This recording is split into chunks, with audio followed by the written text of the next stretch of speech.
오늘 우리에게 주시는 하나님의 말씀은 로마서 14장 1절부터 14절까지 말씀입니다.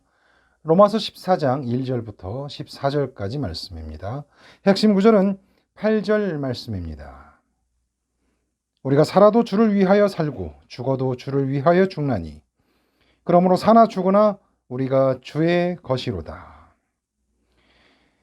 오늘 말씀은 지난주 13장에서 이어지는 말씀입니다.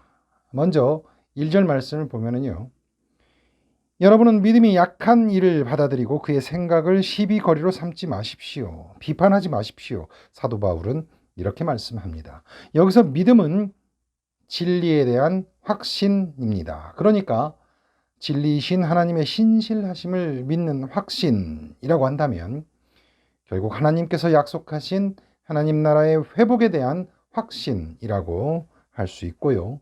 구원자이신 예수님을 신뢰하는 것이라고 할 수 있습니다. 무엇보다도 믿는다는 것은 제가 뭐라고 말씀드렸죠? 나의 심장을 바친다. 이런 뜻이라고 했죠. 나의 가장 중요한 것을 드린다. 이런 뜻이었습니다. 그러니까 하나님 나라가 회복될 것이라는 사실을 믿고 그 하나님 나라의 회복을 위해서 나의 모든 것, 나의 가장 소중한 것을 드린다, 바친다. 이런 뜻입니다. 당시 사도 바울이 편지를 쓰고 있는 로마 교회에는요, 실제로 유대인들의 관습과 사상, 체계, 무엇보다도 신앙에 대해서 잘 알지 못하는 사람들이 훨씬 더 많았습니다. 게다가 예수님을 직접 본 사람은 거의 없었겠지요. 이 가운데 지도자들이 오순절 마가의 다락방에서 성령의 충만함을 느끼고 회심한 사람들이었을 겁니다. 그러니까요, 믿음이 약한 사람들은 어땠을까요? 이 사람들은 궁금한 것도 많고 의심 가는 것도 적지 않았을 겁니다. 여기서 개역 개정 성경에서 그의 의견이라고 하고 새번역에서는 그의 생각이라고 번역된 말은 헬라어 원어를 살펴보면요, 그가 의심하는 것, 그가 망설이는 것, 이런 뜻에 가깝습니다. 왜냐하면 아직 믿음이 약하기 때문에 믿기를 망설이는 거기도 하고요. 의심하기도 하고 당연히 생각이 정리되지 못했기 때문에 말과 행동으로 제대로 된 믿음이 드러나지 못했던 겁니다. 이런 사람들을 옆에서 평가하고 판단하고 비판하면 어떻게 되겠어요? 오히려 옆길로 새나가기가 십상일 겁니다. 분쟁이 일어날 우려도 컸겠죠. 그래서 이들의 잘못된 생각들을 시비거리로 삼거나 나무라지 말고 받아들이십시오. 심지어는 반갑게 맞아들이십시오. 사도 바울은 이렇게 말씀하고 있는 겁니다. 그러니까요, 믿음이 연약한 사람들이란, 다시 말하면 제대로 된 믿음이라는 것이 무엇인지를 잘 모르는 사람들이라고 할 수 있겠지요. 여기서 예수 그리스도 안에서 자신의 모든 것을 예수님과 함께 나누면서 자유함을 누리는 사람들과 그렇지 못한 사람들, 그러니까 자유를 누리지 못하고 아직 율법 규정들에 얽매여 있는 사람들을 서로 대비시키면서 권고하고 있는 겁니다. 자, 여러 번 말씀드린 것처럼 구약 시대의 율법은 십계명에 압축되어 있습니다. 십계명은 하나님 사랑과 이웃 사랑이라는 두 가지 사랑의 계명으로 요약할 수 있다고 했죠. 그래서 사도 바울은 율법의 완성은 사랑이다. 그러니까 율법이 사랑이고 사랑이 율법이다. 이렇게 말씀했다고 지난주에 말씀드렸지요. 그리고 그 율법을 완성하러 오신 분이 누구셨죠? 네, 예수님이셨잖아요. 예수님께서는 율법을 폐하러 오신 것이 아니라 율법을 완성하러 오셨다. 이렇게 분명하게 선포하셨습니다. 그 예수님의 한없는 사랑 안에서 그 사랑을 만끽하고 자신이 아무런 대가도 치르지 않고 받은 그 한없는 사랑을 다른 사람들에게 전하는 사람들은 당연히 그 한없는 자유를 마음껏 누릴 수 있었을 겁니다. 그런데요, 율법에 어떤 규정이 있고 그 규정은 반드시 지켜야만 한다고 생각하는 사람들, 바로 이렇게 율법주의에서 벗어나지 못해서 진정한 믿음을 가지지 못했던 사람들, 이들이 중요하게 생각하는 것들은 어떤 음식은 먹으면 되고 어떤 음식은 먹으면 안 되고, 이런 음식 규정, 또 안식일과 같은 어떤 특정한 날을 반드시 지켜야 한다고 생각하는 이러한 규정들에 사로잡힌 사람들이었습니다. 다시 말하면 율법이 문제가 아니고 율법주의가 문제였던 겁니다. 그런데 사도 바울은요, 이런 사람들을 너그럽게 대하라고 말씀하고 있습니다. 이런 사람들도 생각이 다르다고 해서 비판하거나 배척하지 말라는 말씀이지요. 자, 신앙에 대한 이해나 어떤 생각이나 사상이 다르다고 해서 언쟁을 하고 비판을 하고 그 사람들의 견해를 바꾸려고 하기보다는 마음을 열고 받아들이도록 해야 한다는 말입니다. 그러면서 사도 바울은요, 알듯 말듯한 비유를 하는데요. 들어보면요, 이렇습니다. 어떤 사람은 모든 것을 다 먹을 수 있다고 생각하지만 믿음이 약한 사람은 채소만 먹습니다. 여기서 뭐든 다 먹을 수 있는 사람과 믿음이 약해서 채소만 먹는 사람이 대비되고 있는데요. 무슨 말일까요? 음식을 가리지 않고 먹는 잡식성인 사람하고 채식주의자를 비교하는 것일까요? 잘 이해가 되지 않죠. 네. 이럴 때 우리는 사도 바울이 이 편지를 쓸 그 당시로 되돌아가서 봐야 합니다. 지금 한국에 있는 우리의 생각이나 기준, 우리의 문화로는 도저히 이해할 수가 없는 것이지요. 당시에는 시장에서 팔리고 있는 고기들 가운데 로마인들이 섬기는 신들에게 제물로 바쳤던 고기가 섞여서 유통되고 있었다고 합니다. 아마도 신전들은 그 자체가 당시에 거대한 경제 주체였을 겁니다. 그러니까 이들을 통해서 원산지 표시가 제대로 안 된 채 유통되는 고기가 많았다는 겁니다. 이것이 제사용인지 아닌지는 아예 분간조차 할 수 없었겠지요. 그러니까 고기를 먹는 문제와 관련해서 이렇게 두 가지 견해, 두 가지 생각이 당연히 부딪혔을 수밖에 없습니다. 자, 한 무리의 사람들은 무엇이든 다 먹을 수 있다고 믿었습니다. 왜냐하면 이들은 모든 것이 하나님에 의해서 창조됐다, 선하게 창조됐다고 생각을 했기 때문에 음식이 사람을 더럽게 할 수 없다. 그래서 모세의 율법에 금지되는 것까지도 자유롭게 먹을 수 있다고 생각하는 사람들이었습니다. 또 다른 무리는요, 오직 채소만 먹어야 한다, 이렇게 믿는 사람들이 있었습니다.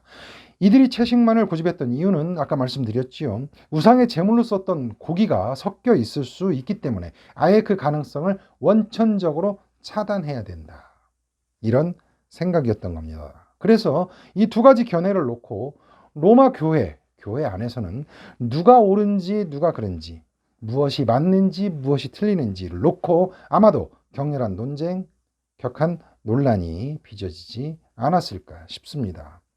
그런데 사도 바울은 여기에 대해서 이렇게 유권 해석을 내립니다. 먹는 사람은 먹지 않는 사람을 업신여기지 마십시오. 그리고 먹지 않는 사람은 먹는 사람을 비판하지 마십시오. 하나님께서는 그 사람도 받아들였습니다. 우상에게 제사를 지냈을지도 모르는 음식이라고 해도 자유롭게 먹을 수 있다고 말하며 자유를 누리는 사람들은 음식 규정을 지켜야 하기 때문에 먹지 않겠다는 사람을 업신여기지 말라는 겁니다. 왜냐하면 이들은 고기를 먹지 않겠다는 사람들을 믿음이 약하고 완고한 사람들이라고 멸시하거나 경멸하기도 했다는 것입니다. 반면에 나름대로 신앙의 양심을 지키기 위해서 고기를 먹지 않았던 사람들은 고기를 먹는 사람들을 성실하지 못하고 경건하지 못한 사람들이라고 비판했다는 겁니다. 교회 안에서 누군가는 다른 사람을 향한 교만 때문에, 또 누군가는 믿음에 대한 잘못된 이해, 그러니까 무지함 때문에 서로 포용하지 못하고 분쟁이 빚어진 겁니다.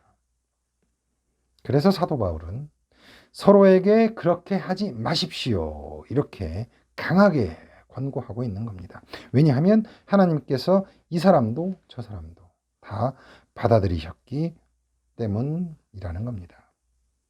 결국 사람의 일이 아니고 하나님의 일이라는 겁니다. 자, 생각해 보세요. 그렇다면 하나님께서는 받아들이셨는데 하나님 나라의 백성인, 하나님의 자녀인 우리가 생각이 조금 다르다고 해서, 견해가 조금 다르다고 해서 교회 안에 있는 다른 사람들을 배척하거나 서로에 대해서 배타적인 태도를 가진다면 어떻겠어요? 그것은 하나님을 무시하고 하나님을 경멸하고 하나님을 비난하고 헐뜯는 일이나 다름없는 겁니다. 그래서 당연하게도 사도 바울은 이렇게 말하고 있습니다. 우리가 누구이기에 남의 하인을 비판합니까? 그가 서 있든지 넘어지든지 그것은 주인이 알아서 할 일입니다. 주님께서 그를 서 있게 할 수 있으시니까 그는 서 있게 될 것입니다. 하나님을 믿는 사람이라고 스스로 고백하는 사람에게는 설령 그 사람에게 어떤 부족함이 있거나 어떤 문제가 있어 보여도 판단하거나 비판하는 것은 사람의 몫이 아니다. 사도 바울은 이렇게 분명하게 말씀하고 있습니다. 왜냐하면 그리스도인은 하나님의 종이고 그리스도의 종인 것이지 다른 사람의 종이 아니기 때문입니다. 그러니까 당연히 하나님의 몫인 겁니다. 하나님께서 상관하시고 하나님께서 결정하실 일, 하나님의 일인 겁니다. 자, 먹는 것뿐만이 아니었죠. 안식일 규정에 대해서도 논란이 빚어졌다고 했습니다. 그러니까 사도 바울은 안식일을 둘러싼 갑론을박에 대해서도 명쾌하게 정리를 해줍니다. 또 어떤 사람은 이 날이 전날보다 더 중요하다고 생각하고 또 어떤 사람은 모든 날이 다 같다고 생각합니다. 각각 자기 마음에 확신을 가져야 합니다. 자, 따져볼까요? 당시 유대인들은 언제부터 언제까지를 안식일로 지켰죠? 유대인들에게는 금요일 저녁부터 토요일 저녁까지가 안식일이었던 겁니다. 그런데 제가 십계명에 대해서 여러분에게 말씀을 전하면서 안식일 규정이 어떻게 바뀌었다고 그랬죠? 구약시대의 안식일은 예수님께서 죽으시고 부활하신 날을 기념하는 주님의 날, 주일로 바뀌었다고 했죠. 요일로 따지면 어떤 요일인가요? 일요일입니다. 그러니까 당시 로마 교회에서는 토요일이 안식일이라고 주장하는 사람들이 있었고 일요일이 주일이라고 주장하는 사람들이 분명히 있었다는 겁니다. 그런데 사도 바울은 어떻게 말씀하고 있어요? 모든 날이 다 중요하다. 이렇게 말씀하고 있습니다. 왜냐하면 모든 날이 다 주님의 날이고 그렇기 때문에 특별히 어떤 날을 고집해서 옳으냐 그르냐 이런 걸 따질 필요가 없다는 겁니다. 주님께서 주신 각자에게 주신 확신만 있다면 관계가 없다는 말입니다. 그런데요, 여기에서 잊어서는 안 되는, 빼놓아서는 안 되는 전제가 있습니다. 사도 바울은 말씀합니다. 어떤 날을 더 존중히 여기는 사람도 주님을 위해서 그렇게 하는 것입니다. 먹는 사람도 주님을 위해서 먹고 먹을 때 하나님께 감사를 드립니다. 그리고 먹지 않는 사람도 주님을 위해서 먹지 않는 것이고 또한 하나님께 감사를 드립니다. 안식일 규정이나 음식일 규정이나 중요한 것은 모두가 우리의 주님이신 하나님, 우리의 주님이신 예수님을 위해서 그렇게 한다는 것이지요. 그것은 절대로 변할 수 없는 원칙인 겁니다. 우리가 모든 일의 주인이신 하나님, 예수님을 위해서 모든 일을 하고 또 그분께 감사를 드리는 것이기 때문에 중요한 것은 누굴 위해서, 누구에게 감사를 드리느냐, 그 대상이 누구인가 하는 본질에 충실하라는 말씀입니다. 어떤 것이 본질이고 어떤 것이 본질이 아닌가, 이것에 충실하라는 말입니다. 왜냐하면 누구나 공감하는 것처럼 우리 가운데는 자기만을 위해 사는 사람도 없기 때문입니다. 또 우리 가운데는 자기만을 위해 죽는 사람도 없기 때문입니다. 우리가 살아도 주님을 위해 살고 죽어도 주님을 위해 죽기 때문입니다. 그렇기 때문에 우리는 살아 있어도 죽은 뒤에도 주님의 것입니다. 바꿔 말하면 우리는 살아 있거나 죽었거나 주인이신 하나님, 예수님의 것이기 때문에 주님을 위해 살고 주님을 위해 죽어야 한다는 말입니다. 이 얼마나 절절한 사도 바울의 신앙 고백인가요? 이 말씀을 들으면서 여러분은 어떤 느낌이 드시나요? 여러분 안에서 뭔가 벅차오르는 감동이, 감격이 있으신가요? 정말 중요한 것은 무엇을 먹느냐, 어떤 날을 기념하느냐를 가지고 논쟁하고 비교하고 비판하고 다투는 것이 아니라 누굴 위해서 먹고 누구를 기념하면서 살아갈 것인가의 문제라고 사도 바울은 강하게 선언하고 있는 겁니다. 이것은 우리가 먹고 사는 이유가 과연 무엇인가 하는 우리의 삶의 이유, 삶의 목적을 다시 한번 준엄하게 따져봐야 한다는 사실을 되새기게 합니다. 우리가 먹는 이유는 내가 배불리 먹고 잘 살기 위해서가 아니라 우리의 주님이신 예수 그리스도 하나님께서 영광을 받으실 수 있도록 하기 위해서라는 말입니다. 당연히 나를 이 세상에 있게 하신 성부 하나님, 그리고 나를 살리시고 나를 자유롭게 하신 성자 예수님, 그리고 늘 나와 함께 계시면서 나를 사랑으로 감싸주시고 위로하시고 보듬어 안아주시고 일으켜 주시는 성령 하나님을 기리고 그 뜻을 따르기 위해서 살아가는 것. 그러니까요, 당연히 나의 삶과 죽음도 모두 하나님의 것이라는 것을 사도 바울은 절절하게 호소하고 있습니다. 여러분의 고백은 무엇인가요? 바울은 스스로가 다마스커스로 가는 길 한가운데서 만났던 예수님, 그가 온몸으로 느끼고 체험했던 예수님, 그리스도를 이렇게 증거할 수밖에 없었던 겁니다. 바울의 이 같은 호소는 잊으려야 잊을 수 없는 예수님 체험에서 나온 것이기 때문에 그 누구에게도 언제라도 소리 높여서 증거할 수 있었던 복된 소식, 복음이었던 겁니다. 그러니까 그리스도께서 죽으셨다가 살아나신 것은 죽은 사람에게도 산 사람에게도 다 주님이 되시려는 것이었다. 이런 고백이 이어질 수밖에 없는 겁니다. 예수 그리스도께서 우리 모두의 죄와 악을 안고 십자가에 못 박혀 돌아가셨기 때문에, 그리고 죽으셨던 그분이 그저 죽음으로 끝나신 것이 아니라 죄와 악과 죽음을 이기시고 부활하셨기 때문에 지금 살아있는 모든 존재들도, 이미 죽었거나 앞으로 죽어갈 모든 존재들도 결국은 주인이신 예수 그리스도 안에서 존엄하고 소중한 생명을 누릴 수 있게 됐다. 이런 말입니다. 자, 생각해 보세요.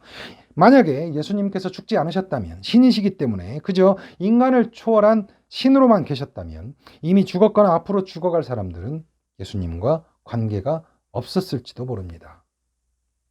만약에 예수님께서 새로운 부활체로 다시 살아나시지 않으셨다면 지금 이곳에서 새로운 생명을 갈망하는 사람들과 새로운 관계를 맺을 수가 없었을지도 모릅니다. 하지만 죽으시고 다시 사셨기 때문에, 그런 예수님이시기 때문에 우리는 살아있어도 죽음 이후에도 주님의 것일 수밖에 없습니다.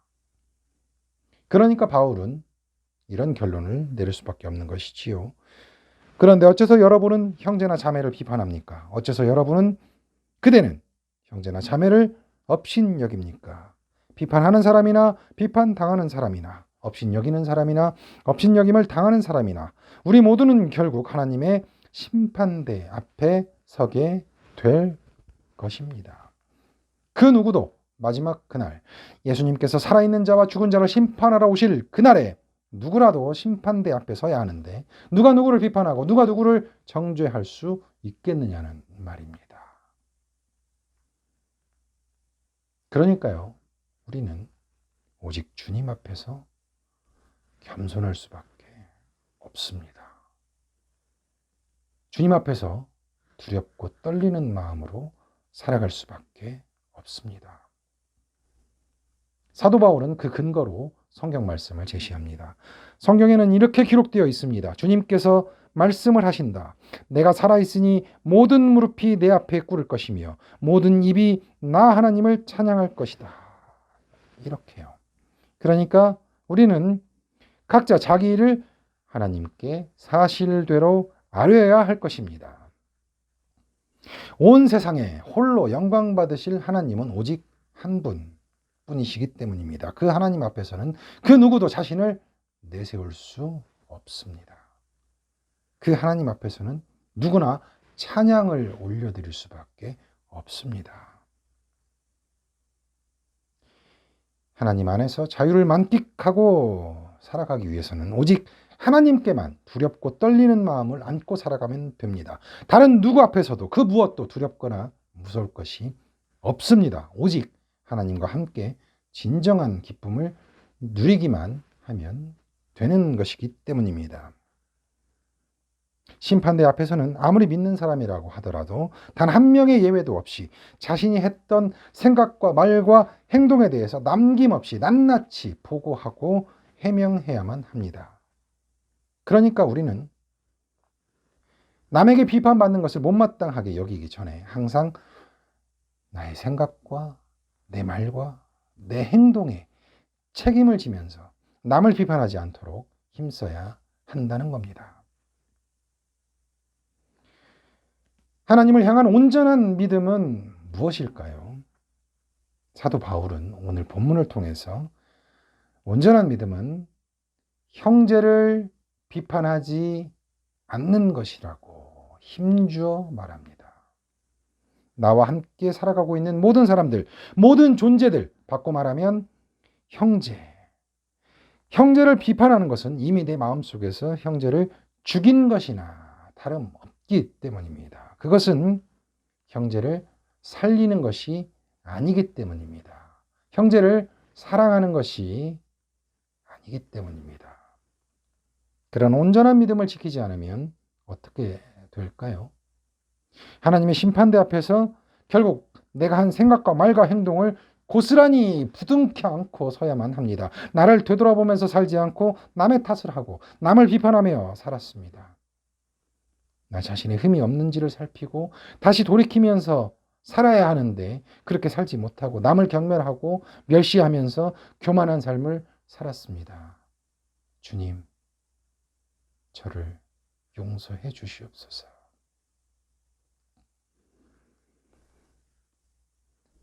항상 자신의 일을 하나님 앞에 내어놓고 낱낱이 아뢰면서 살게 되면 어떻게 될까요?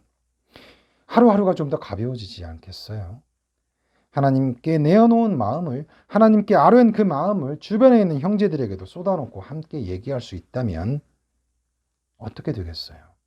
하나님께 무릎을 꿇는 것처럼 내 형제들에게 무릎을 꿇고 살아간다면 어떨까요? 예수님께서는 말씀하셨습니다. 지극히 작은 자에게 한 것이 내게 한 것이다. 지극히 작은 자에게 하지 않은 것이 내게 하지 않은 것이다. 이렇게 말씀하셨습니다. 형제에게 모질게 대하지 않는 것, 형제를 살리는 것, 그것이 형제를 사랑하는 것입니다. 그것이 하나님을 사랑하는 것입니다. 결국에는 그것이 자신을 사랑하는 것이라는 사실을 알아야 합니다. 형제에게 한 것이 하나님께 한 것이고 하나님께 한 것이 곧 나에게 한 것이라는 사실, 그것이 온전한 믿음이라는 사실을 깨달아야 합니다. 이제 이번 한 주도 주변 사람들에게 모질게 대하지 않으면서 우리 주님이신 예수님과 함께 예수님과 동행하면서 살아가는, 그래서 우리가 살아도 죽어도 주님의 것이라는 놀라운 체험을 하면서 살아가는, 기쁨을 만끽하는 여러분과 제가 되기를 간절히 바랍니다.